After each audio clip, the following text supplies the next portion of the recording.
Coopération ivoiro-française, décentralisation, politique sécuritaire.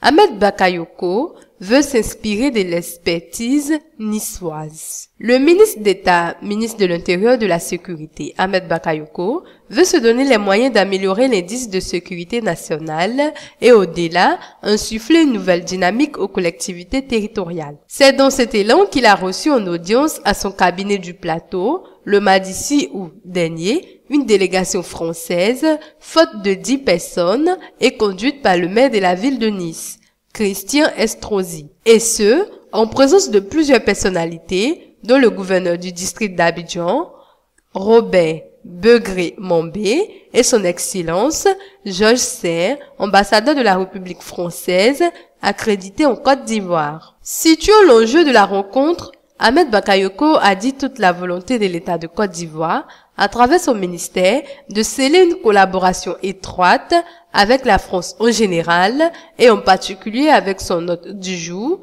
en matière de sécurité et de gestion efficiente des collectivités décentralisées. Eu égard, a-t-il poursuivi, au tact du maire Estrosi dans la gestion de la commune de Nice et à son expertise en matière de gestion des questions sécuritaires. Je veux vous exprimer tout l'honneur que j'ai de vous recevoir ici, car vous avez été un pionnier tant dans le domaine de la décentralisation que dans celui de la sécurité de votre pays.